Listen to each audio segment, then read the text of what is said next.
Welcome, everyone, to our weekly movie review Monday. This week we are looking at Circle, a 2015 psychological horror film that introduces us to yet another look into how shitty people can get when they're put into a bad situation. This movie is about 50 strangers who wake up to find that they are trapped in a room with circles on the floor, arrows pointed at them, and a dark executioner orb that will murder one or more of them every 2 minutes. As the film progresses, we learn a certain set of rules to this game. The victim is selected by the other players voting for them, and if nobody votes, then someone's randomly selected. You cannot vote for yourself, and all ties must be resolved. So that means that if none of those ties are revoted to pick a ultimate winner, everyone in the tie is murdered. Now, this movie created a difficulty in my usual movie review presentation because this movie worked very well at just reminding you how much people can suck. I had very few uh, best scenes, definitely very few good characters, even just in the sense of characters I could like. Uh, and I'm also not having as many possibilities for scenes and clips as I wanted because I want to keep this one as spoiler free as possible because it is a very good film and it plays out very well, and it also has a very interesting ending. So, in order to try and avoid ruining that, I'm going to try and be as, as non-spoilery as possible. Um, so if I had to pick anything for best scene, I actually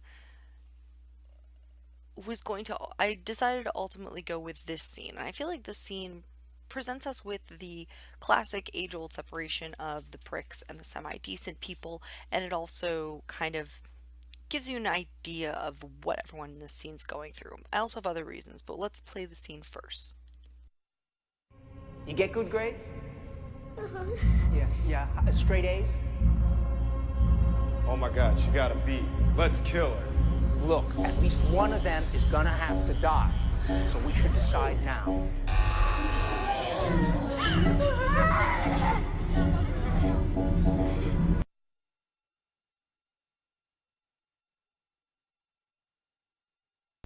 All right, and now I apologize for the subtitles. So all the clips I could find had like weird, different language subtitles. Most of them. I think some of my clips don't have it. But um, to me, this scene illustrated, especially just how shitty these people are. Now, so as you could see, there wound up being a three-way tie. That's what those lights signified. And it was between a fucking kid, like an actual kid, and a pregnant woman, and then some random dude. And what happened as a precursor to the scene was people were recognizing that a pregnant woman and a child had the best chances of surviving this game because obviously they're going to get a lot of sympathy because it's a fucking kid and she's pregnant, like very pregnant. um Now what happened with that tie ultimately, I'm not actually going to tell you. But also, e- if you don't think that that scenario alone is a pretty big, like, high level of asshole, don't worry, because I have other scenes that are going to let you see just how much of assholes the people in this movie get. Um, and there really is not that many redeeming characters to the movie, and the very few there are don't get the recognition that they deserve for you to recognize them truly as being redeeming characters with good qualities. But I do say also, on a brighter note, one of the other reasons I picked that clip is because that scene illustrated what I thought to be a very cool quality about this film. It's one of my favorite qualities about this film, actually. The cinematography that they use, because this is a very congested set. You've got 50 people in a tight circle, and they used great camera work and camera angles and shots in order to not make you feel like you're losing too much of the scenes. They pan it very well, and there's a lot of panning scenes, but it's not so much that's going to make you nauseous either. And as you could see in that scene, I thought what was really great about that was you had your two sides. You had the guy with one arm who's like, oh yeah, she doesn't get straight A's, let's just kill a kid. And basically mocking the guy, like, no, we're not gonna fucking kill a kid. And then you have, the jerk on the other hand who's like, I'm trying to figure it out. I'm trying to find a reason to murder the child, okay? Don't step on my toes while I do that, which is ridiculous. But they set that up perfectly because those guys were on exact opposite ends of that shot, and it was very well done. And then everything, the audio that they use for the selection game, the countdown that you hear, the lights to signify who's in the tie, that warped image of them, uh, and then you haven't seen it yet, but when someone dies, it's a very like semi-subtle sound, like a game show buzzer, and then it's this light and video change over the character's body that shows a very obvious like electrical shock or something happening to them, in order to let you see that something has happened to that character. And sometimes they'll do like a cutaway and you'll just hear a body drop, and that's kind of a cool thing they do to let you not see just who died until they decide to show you. So, you know, technically speaking, this is a very well done movie. um, and then character wise, the characters are well written and the script is well written. Uh, but I mean, ultimately, the movie had to struggle for interesting and unique qualities because let's be honest here. Um, this is an actually pretty common psychological horror theme. The whole what will people do when they have others' lives in their hands is in no way a unique story. Like our very first movie review was this exact same premise, just in a different setting. Um, but as pessimistic as it sounds, we really learn some shitty things about humanity in all of these films. So picking a favorite character is really hard. The first movie we watched made it easy for me, but this one was a lot more difficult. So here's the I'm going to give you the closest thing I could find to a genuinely redeeming character in this movie. It's our little ray of hope for humanity, if you will. So let's grab that.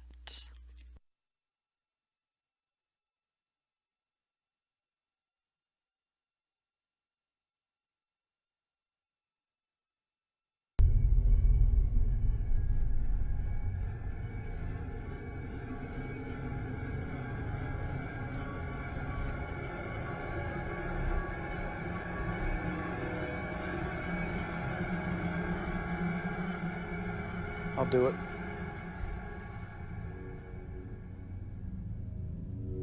Why? Now, wait a minute. He doesn't have to tell you or anybody else why. He's volunteered, that's enough. Well, I want to know why.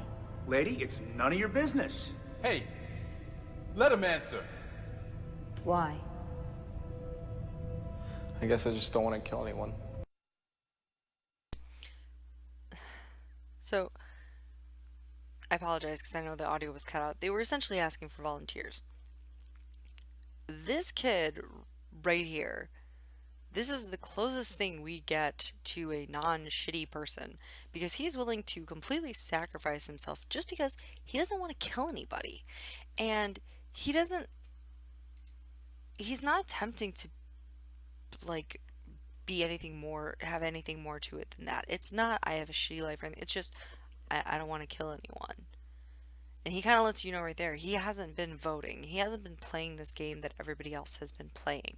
And as we mentioned before, the rounds between people dying is not big. They get 2 minutes. So this kid is willing to sacrifice his whole life so other people get 2 extra minutes to live. 2 extra minutes for them to possibly figure out something else. And he knows it's only 2 minutes because he knows someone else is going to die. And, so these people don't have a lot of time to discuss, who sucks more. They have even less time to actually try and find an alternative option beyond murdering those around them. This kid opened up and just offered his own life just to be one more round of life for other people. And he's fucking like 16. This kid has better qualities than like 90% of the adults around him. And even the assholes saying they don't want to murder like the child or murder the pregnant woman or are trying to still hope for a way out or look for a way out, they're still having zero issues with killing people, by the way, because you're still seeing their hands move to vote. Because that's how the voting happens in this. They move their hands a certain way and like grip it to motion that they've made their selection. And you see everyone doing it. Even the people like, I don't want to kill people. I'm not, no, I'm not better than anybody. Everybody's equal. And yet you still see their hand freaking move. Um, and I mean, even like the little kid who other people are trying to save has been voting, although in her defense, the pregnant lady is kind of like telling her to do it. But this kid's like 8 or 10 and is absolutely terrified. And so she's just going with what a parent, with like not her parent, but what an adult is telling her. And that's even ridiculous to me. Why is an adult telling a child to murder other people? Just let the kid be scared. I mean, like, comfort her, but let the kid be scared. Don't let her be scared and a murderer. Like, and this kid's 16 and he totally was like, what? I don't want to kill people. So you guys can kill me. And that's like amazing to me, especially from a 16-year-old. And so this kid immediately just gets best character just because he's not a dick. And I have another character too that also like is one of the only other characters besides this kid who you have an exact knowledge that there's no way he's voted and that like they're not a terrible person, but I can't tell you about him because it would ruin the story. So uh just know there's at least like one other for sure not shit person in this, and the low number of them is also why this next segment we actually are going to have 3 different people in our fuck this guy segment. Which is ah it's sad, it's sad. I don't want this many people in this category, guys. I really don't. But here it goes. Here's, yeah, so there's this. Damn it! You're fucking pathetic, man. You kill a kid to save your own life. Yeah, that's right. I want to live just like you. No, not just like me. I wouldn't do that. Oh, yeah, yeah. Well, we'll see what you do when it's your ass on the line. No, I don't think you will. What's that supposed to mean? Huh? What, you're gonna kill me now? Why? Because I want to live, huh? I'm a fucking bad person because I don't want to fucking die in here? Wait, you know what? Okay, so that guy in the clip is first up, and in that scene, you know, he does make that decent point that pretty much is the best basic summary for what I imagine and kind of hope to be the basic motivation for most of the characters that suck in this film. It's this strong desire to live that gives them the leeway to be a complete ass and just kill off anyone who could interfere with that ability to survive. But this guy is just so awful about it, and in this scene especially, he is the bad person because while others are sitting there like, well, yeah, I want to live and I'm willing to kill people, but I'm not gonna murder a child. And this dude's like, oh no, I'll kill a kid. Like, I think this should be about who contributes to society, so fuck that kid. And he's just the worst person in the world for it. Or, well, maybe not the worst person in the world, but definitely the worst person in this movie. And there is someone worse, but we can't talk about him because spoilers. So, he's the worst person I can talk about. And I also thought that he's so obnoxious about how bad of a person he is about it that it makes it better, and I kind of hope it was intentional, that this actor has actually kind of a larger mouth. And I feel like he exaggerates how large of a mouth he has in all of his obnoxious yelling and, you know, chatter scenes. And it really emphasizes to you just how obnoxious the character is meant to be. And by the way, you're going to notice his image over there deems him the rich man. And now this isn't just some marketing ploy that's used to describe the type of people that are going to be in this room. This is literally the character's name. That's the only name we have for him in this whole movie. Most of the characters in this ultimately lack a name. A lot of times in movies, I feel like a character lacking a name is not very prevalent, and so when we come across characters who have no names, we're kind of like, oh, well, they don't matter. We don't even fucking know who they are. But this one, like, the majority of the characters lack a name, and it's because they kind of go through this thing of maybe we shouldn't have names. It'll make it easier. We won't get attached, which obviously is also a kind of normal thought process, I suppose. You don't know who someone is, you can't get attached, you can't feel bad about killing them. You should still feel bad about killing them, but they don't. But I was surprised at how this film was able to do that without making us, you know, lose a sense of feeling for these characters. But also, too, it did make it to be more of a emphasized point that once we did learn a character's name, it did make you kind of knew which characters were supposed to be this stronger feeling for you because you had those characters who had a name. Now, our next guy then is known as the lawyer, and I don't have clips for him. I'm not going to do clips of all three people because then this thing will just go on forever, and this is my segment is already long. But the lawyer is a character that, as far as being an unliked character, it's more of a slow build versus like Rich Guy's obnoxious kind of immediacy. It's just, it starts out with these small little privileged asshole comments and this cocky attitude, and it dies. And I mean, you look at him and you know that that's coming, so you're prepared for it.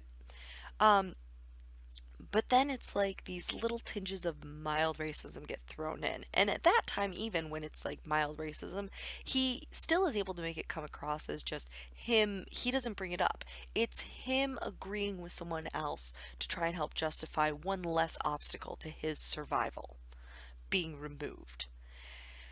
But then it all escalates, and you realize that this actually is how terrible of a person he is when he escalates it into this huge tirade of telling a lesbian character that she is meant to die in this room because she has a wife and child, and a child should not be in the home of a lesbian. This death, in his opinion, is not only beneficial to the other people in the room trying to survive, to him, and in his own words, it is necessary and pretty much a requirement of the people in that room to murder this woman. But he's not homophobic or anything. Yeah, I hate this guy. He started out as just so simple and just being so mildly of a jerk, and then you're like, what the? You realize that he is like the immediate trope of what his image portrays right there. When you look at him, you kind of thought that immediately in the movie when you see him, you're like, he's going to be that asshole. I thought he was going to be the one to initiate it, which surprised me because he wasn't. This jerk, this like kid, and I'm going to say kid. He's not a kid like the kid in our best character scene. This is a college kid who is known affectionately as the college kid. Uh, Now, he's not as bad as the others in the aspect of he's not sitting there saying, let's murder a child. I think he does at some point, but it doesn't go that far. Um, he doesn't outright try and make arguments for murdering a child. He also does not contribute as much to like the racism or anything like that. And that is, I mean, you do have to take into account they consider who he is. He's a college kid. He's like, he's going to be a little more open-minded than some of the older people who, work as lawyers and bankers and shit. Um, but still, it surprises you how much you hate him because the reason I have a problem with him is he is literally the very first one that we are shown to have zero issue with murdering people. He figures out the numbers of how the rounds are working and immediately goes, okay, well, let's buy time. We're going to kill off all the old people, and I'm going to pick out who I think is old because they look old, and I'm going to let you know we're going to kill them in this order. And everyone just goes with it. Just nonchalantly, him pointing out, we're going to do them and that and that and that and that. And he's so like confident about it and calm speaking. Everyone's just like, yeah, okay. And everyone just immediately, you just see them, they're all talking casually, trying to figure out ways out. And at the same time, they're all just going right ahead and murdering these people who like slowly cry. It's horrible. It's a horrible scene. That is the fastest and most immediate method I've ever seen of people in these situation films just going ahead and killing people. It's incredibly disheartening. I mean, remember when we did the Belko one, I had plenty of scenes of people arguing like, no, we're not killing people. There was a huge group of people completely out against the favor of killing people. Like the people who wanted to kill were actually the minority in that film. I like those movies. Those movies make me feel a little bit better about society. This movie, sadly, was more realistic, but admittedly, these guys also lacked the time that Belko had. But still, like, these people just went straight into voting without even thinking about it. They're still holding conversation and you see their hands moving and voting.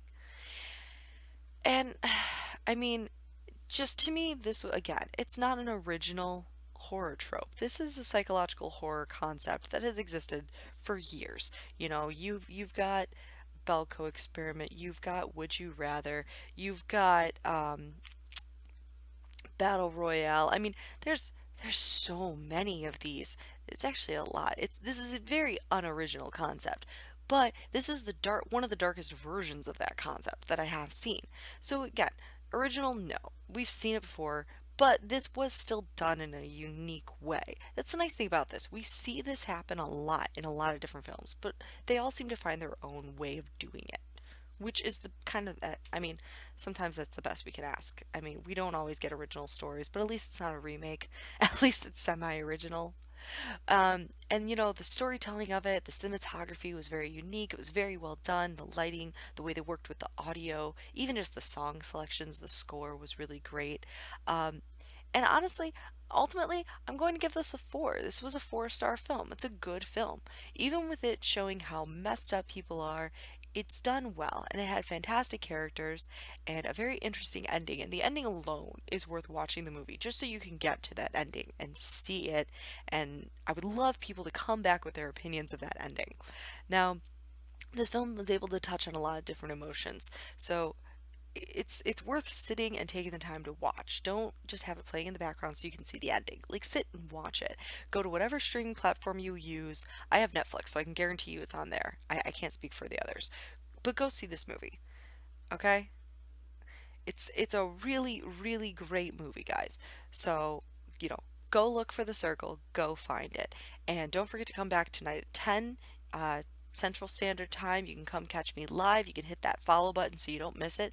Also, check out my Twitch panels underneath for any upcoming events and for any information on the current giveaway my Twitch community, Twitch Kittens, is doing. You can also find that in the panels. You can also type in my chat !giveaway, and that will also give you details. So have a great Monday, everyone, and I look forward to seeing you later.